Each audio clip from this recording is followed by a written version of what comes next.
بسم الله الرحمن الرحيم.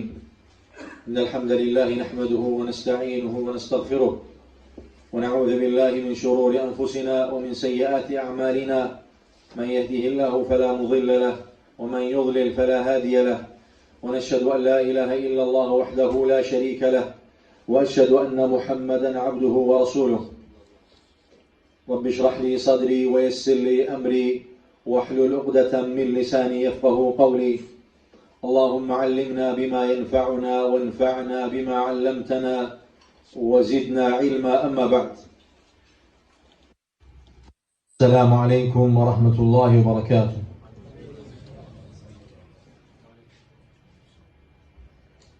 Allah'a hamdolsun muhterem kardeşler. Onun Resulü Muhammed sallallahu aleyhi ve selleme, onun ehli beytine Allah'ın salat selamı olsun. Her şeyden önce öz nefsime, sonra da sizlere Allah subhanehu ve teala'dan layıkınca korkmağı tövsiye ederim. Həqiqətən Allah korkusu, təqva hər bir xeyrin əvvəlində gəlir, başında gəlir. Və elm məclisi üçün oturmuşuq. Allah subhanehu ve teala müvəffəq etsin. Allah subhanehu ve teala Kur'an-ı Kerim'de Bəqərə suresinde buyurur ki وَاتَّقُوا اللّٰهَ وَيُعَلِّمُكُمُ اللّٰهِ. Allah'tan korkun ki Allah da size öğretsin. Ve elimde de her bir şeyde ilk önce Allah korkusudur. İnsan bunu nefsine tetbik edebilirse, onu yaşayabilirse Allah'ın izniyle bütün hayırlara çatmış olur. Başka bir ayet-i kerimede Rabbimiz buyurur ki وَمَنْ يَتَّقِ اللّٰهَ يَجْعَلْ لَهُ مِنْ أَمْرِهِ يُسْرًا. Kim Allah'tan korkarsa Allah subhanehu ve teala onun bütün işlerini asanlaştırır. Her bir insanın çetinlikleri var hayatta. Allah subhanehu ve teala'dan korktukça, onun emirlerine riayet ettikçe o işler asanlaşır. O işler öz axarına düşür. Çünkü insan elə işler var ki o bizim elimizde değil. Allah subhanehu ve teala onu asanlaştırmadıkça, ondan bize çıkış yolu açmadıkça bizim elimizde o değil. Onu Rabbimiz müvəffəq etdikdə, asanlaştırdıqda asan olur. Başka bir ayet-i kerimede Rabbimiz buyurur ki وَمَنْ يَتَّقِ اللّٰهَ يَجْعَلْ لَهُ مَخْرَجًا. Kim Allah'tan korkarsa Allah ona çıkış yolu açar. Allah'ın izniyle, Allah'ın müvəffəqiyyətiyle yeni bir kitaba başlamak istedik. Alimlerin kitab ve sünnenin üzerinde yığdığı El-Fiqhul Muyassar kitabı, asanlaştırılmış fiqh kitabı, hansı ki əhkamları, hansı ki o kitabın təqdimatını Salih Əl-Şeyh verib böyük alimlerden ve çok faydalı bir kitabdır. Ve Müslümanın, müminin hayatında önemli olan mevzulardan birisidir. Hansı ki kitabımızın mevzusu fiqhdir. Fiqh de insanın mükellef olan her bir Müslümanın əhkamları doğru şekilde bilmesidir. Bütün əhkamlar fiqhdedir. Namaz kılırıq, ibadet edirik, oruç tuturuq, zekat veririk, həcc edirik. Bütün bunlar hamısı fiqhdedir. Tabii ki başlamamıştan önce kısa bir müqəddimə edək. Ondan sonra burada çok asan formada verilib, her meseleni nübzəsini verib, özəyini verib ve inşallah onları Allah müvəffəq eləsə, nəsib eləsə her dersimizde az xatırladacaq inşallah. Kiminsə nəsə çətinliyi olarsa suallarla açıqlayar inşallah. Və qısa bir müqəddimə verək. Ümumiyyətlə fiqh nədir? Nə önəmi var insanın həyatında? Fiqh ümumiyyətlə fəhm deməkdir, lüğəti mənası. Yəni bir şeyi başa düşmək, dərk etmək, İstilahi mənası isə şəri əhkamları kamil şəkildə öyrənmək, dəlili ilə, sübutu ilə. Düşünün ki, bir müsəlman namaz qılır, onun əhkamlarını bilmir. Və bəzən olur ki, 10 il, 15 il, 20 il namaz qılan bir qardaşı imam keçirirsən, səhv edərkən çıxış yolu tapa bilmir. Çünki fiqhin əhkamlarını yaxşı bilmir. Dəlilləri ilə, harada, necə davranmaq lazımdır, onu bilmir. Ona görə alimlər gözəl bir kitab yığıblar, Fiqhul Muyassar kitabını, asanlaşdırılmış fiqdir və bütün məsələlərə gözəl şəkildə, qısa şəkildə aydınlıq gətirilir Allahın izni ilə. Çünki insan həyatında ibadətlərində nöqsanlar olarsa, düşünün ki, o ibadətin məqbul olmasına xələl gətirər.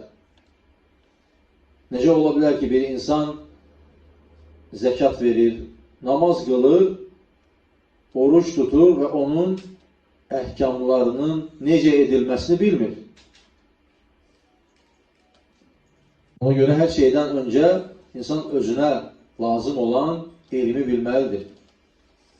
Elm ümumən nurdur. İnsanı aydınlaşdırır, aydınlığa çıxarır. Bir insan elmi öyrənmədən aydınlığa çıxa bilməz. Daim zülmət içində olar. Elm insanı ucaldır, çətinliklərdən azad edir, ona çətin durumda onun yanında olur. Çünki hər birimiz ətrafımızda da, ailəmizdə də müəyyən cahillər var. Biz bu əhkamları bilməzsək, onları həm özümüz tətbiq edə bilmərik, həmçinin də bizi 10 illərlə dinimizi yaşayan bir müsəlman kimi zənn edərək bizdən əhkamları soruşurlar. Şərt deyil ki, hər kəs elm tələbəsi olsun, dərinliyi ilə elmi öyrənsin.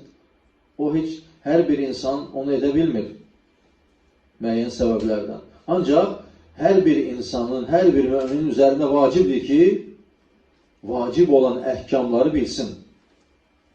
Ona lazım olan həyatında, lazım olan əhkamları bilməsi onun üzərində vacibdir. Ki, çətinliklərdən çıxa bilsin və ətrafına, ilk öncə öz nəfsinə, sonra da ətrafına öyrədə bilsin, onlara təlim verə bilsin ki, insanlara yol göstərsin. Və alimlər elmə başlamamışdan öncə elmin qısa mahiyyətini xatırladardılar ki, insan elmi nə üçün öyrənir? Allah Resulü sallallahu aleyhi və səlləm buyurur ki, Mən sələkə tariqan yəltəmisu bihi ilmən səhhəlallahu ləhu bihi tariqan iləl cənnə. Kim elmin yolunu tutarsa, Allah subhanahu wa ta'ala onun cənnətə gedən yolunu asanlaşdırır. İnsanın həyatında ən önəmli olan elmdir. Xüsusən də şəri elm. Bəli, dünya elmini də müsəlmanın bilməsi gözəldir, öyrənməsi gözəldir. Ancaq bir şey unutmamalıdır ki, ahirət elmini, Rabbani elmi, kitab və sünnəni, bunları bilməsi daha vacibdir. Çünki o həm dünyası üçün, həm də ahirəti üçün lazımdır. Necə ki, Allah subhanahu wa ta'ala Quran-ı Kərimdə buyurur ki, Həl yəstəvillezine ya'lemune vellezine la ya'lemun. Heç bilənlərlə bilməyənlər bir ola bilərmi? Əlbəttə yox. Ondan sonra Allah subhanahu wa ta'ala Fatir surəsində buyurur ki, İnnəmə yaxşəlləhə min ibadihil ulema. Həqiqətən Allah'tan layiqincə ən çox qorxan alimlərdir. Yəni elm sahibləridir. İnsan elmi öyrəndikcə Allahı, Rəbbini yaxşı tanıyır. Onun buyurduğu əhkamları daha yaxşı tanıyır. Allah Resulü sallallahu aleyhi ve sellemin yolunu daha düzgün bilir, daha yaxşı bilir. Və beləliklə Allah'a yaxınlaşır. Allah Subhanahu ve Teala'nın sevgisini kazanır. Ve ilim onu bütün çetinlikleri, zulmetleri ona aydınlaştırır. İlm olmadıkça insan tez azır. Tez yoldan çıkır. Neye göre birçok gençler, birçok cavanlar bazı sırf düzgün yolda olmayan, sağlam əqidə sahibi olmayan insanlarla bir dəfə oturduğu zaman, iki dəfə oturduğu zaman görürsən üçüncüsündə onlara tabi olur. Çünkü cahilliktendir. Cahillik zülmettir. Ve onların ona getirdiklerini hak olarak kabul edir. Neye göre? Çünkü bilmir. Əksini bilmir. Kim ne verse onu kabul edir. Kimden ne eşitse onu kabul edir. Ve beləliklə onun azmasına sebep olur. Ve elim odur ki, elim insanı bu cür şübhelerden korunmasına sebeptir. Bu cür şübhelere düşmemesine sebeptir. Ona göre hem nefsimize, hem evlatlarımıza, hem ailemize bu elmi aşılamalıyız. Ki biz fikirli insanlardan təsirlənməsinlər. Əqidələrini sağlam qoruyabilsinlər. Pis fikirli insanlara tez uymasınlar. Xüsusən də bugünkü dövrümüzdə sosial şəbəkələrin çoxaldığı bir vaxtda elmə daha çox ehtiyac var. Gənclərin və hər bir insanın. Çünki insanlar sosial şəbəkələrdə zəlalət dəvətçilərini görürlər. Hər kəs dəvət edib. Baxırsan, birisi təkvirə çağırır, birisi xoruca çağırır, birisi bidətə çağırır. Və elmi olmayan gənc də hemen o tələyə düşür. Çünkü bilmir ki onun səhih olan məqamı hansıdır. Ve her eşittiğini özüne elm bilir. Ve beləliklə bir çox gənclərin azmasına sebep olur möhtərəm qardaşlar. Allah korusun. Çünkü bir insan Allah korusun azarsa ve onu yeniden qaytarmaq çok çətin olur. Şübhə elə bir şeydir ki onu yeniden bərpa etmək çətin olur. Düşünün ki İmam Əhməd kimi böyük alimlər bidət əhlindən Allah'ın ayəsini belə eşitmək istəmirdilər. Ne için? Çünkü şüpheden korkurdular. Şüpheden korkurdular. Ona göre her zaman elime üstünlüğü vermeliyiz muhterem kardeşler. Harda elim var, Allah müvəffəq edib, orada insan iştirak etmelidir. Her şeyden önce yeryüzünde en hayırlı meclis elm meclisidir. Melekler onu semaya kadar əhatə edir. Ve Allah Subhanahu ve Teala'ya deyirlər ki, ey Rabbim, yeryüzünde bir toplum seni zikredir. Ve Rabbimiz hemen buyurur ki, git onlara de ki, onların her birisini bağışladım. Ve sonra o melek deyir ki, orada bir insan var idi ki, o meclis için gelmemişti. Sadece oradan geçirdi. O mecliste kimse gözlüyürdü. Allah Subhanahu ve Teala buyurur ki, git ona da müjde ver ki onu da bağışladım. Çünkü o meclis, o buyurulur ki, humul culesâ'u la yeşqa celisuhum. Onlar elə bir oturanlardır ki, onlarla oturan bədbəxt olmaz. Onlar o xeyir meclistir. Düşünün ki, yeryüzünde insanlar çok otururlar ve toplanan insanların en hayırlısı Allah'ı zikredenlerdir. Ve insan her zaman bunu dərk etmelidir. Ve müminin bu dünyada, bu hayatta en çok istediği nedir? Bağışlanmak. Ve bağışlanmak için de en büyük fırsat xeyir meclisidir. Hem bağışlanırsan, hem ilim elde edirsən, hem Allah'ın dinini öğrenirsən, hem Allah'ın sana buyurduğu ehkamları hayatında nece tətbiq etmək lazımdır, onu öğrenirsən ve beləliklə zülmətdən nura çıxmış olursan. Ve en esası da sana etraftan gelen şübhələri dəf etmeye sende ilim olur.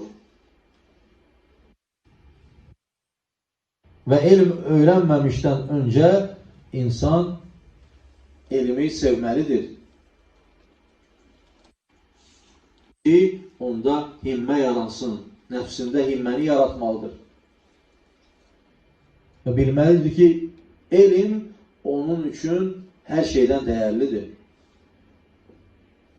Allah Subhanahu ve Teala insanları ilme göre ucaldır. İlim okudukça, ilim insanın mirasıdır. Sen bir ayəni öğretirsen insanlara, sen dünyadan köçtükten sonra o öğrettiğin insanın savabı sana kıyamete kadar yazılacak. Ne kadar ki onu öğrettiğin insanlar onu tetbik edir ve onu yayırlar. Ancak bu dünyada yığdığımız ne kadar mal da yığsaq, ne kadar servet de yığsaq, ne yığsaq belə bu dünyada biz öldükten sonra onların bize hiçbir ehemmiyeti yoktur. Ve ilmin güzelliği de buradadır ki sen öldükten sonra, biz öldükten sonra onun bəhrəsini görəcəyik. Her bir insan da güzel bildiği Allah'ın bir ayesini, hadisini insanlara çatdırabilir. Tabii ki düzgün bilirse dəlili sübutuyla, esasıyla. Çünkü esassız danışmak olmaz. Elin ne kadar fəzilətli olsa belə o kadar da məsuliyyətlidir. Çünkü Allah Resulü sallallahu aleyhi ve sellemin sahabeleri, tabiinler, geçmişler, selefiler fetva vermeye həmişə qorxardılar. Kaçardılar. Ne için? Elim çaktırmak, öğretmek o kadar önemli olduğu halda birçok halda özlerini arka planda görerdiler ki o məsuliyyəti yüklenmek istemezdiler. Ancak bazen indi bakırsan ki az bir elime sahip olan insan belki de hayatında bir kitap okuyup ancak hevesindedir ki bütün sualları cevaplandırsın. Bütün ona verilen, yönlendirilen sualları cevaplandırsın. Hatta dəlilini bilmeyen insanlar var. Ona göre bu tehlikeli bir mesele muhterem kardeşler. İnsan gerek her zaman elimi tam bildiği, dəliliyle, sübutuyla, esasıyla bildiği bir şey çaktırmalıdır. Əks halda o senin aleyhine olur. Elim ya senin lehine olur ya da senin aleyhine olur. Sonra düşünün ki muhterem kardeşler, kıyamet günü en birinci azaba düşer olanlar da qariler olacak, ilim sahipleri olacak. Çünki insanların ona tərif yağdırması üçün, tərifləməsi üçün elm öyrədəcəklər. Beləliklə məsuliyyət daha da ağırdır. Və inşallah yeni bir kitaba başlamamışdan öncə inşallah bir şeyi də sonda xatırlamaq istəyirəm ki, möhtərəm qardaşlar, belə xeyirli məclislərə və ümumən hər bir xeyir əməli etmədən öncə, ona qədəm qoymadan öncə iki şeyi həyatımızda tətbiq etməliyik. Hər zamanda bunu bilməliyik.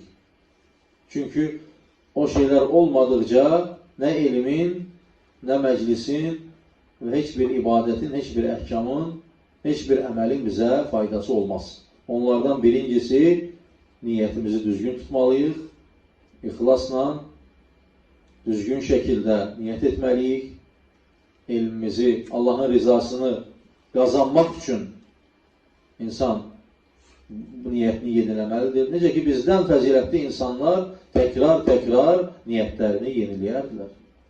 Çünki şeytan hər zaman müdaxilə etməyə hazırdır ki, o savabı azaltsın. İkincisi, möhtərəm qardaşlar, etdiyimiz hər bir əməl Allah Resulü sallallahu aleyhi və səlləmin sünnəsinə müvafiq olmalıdır.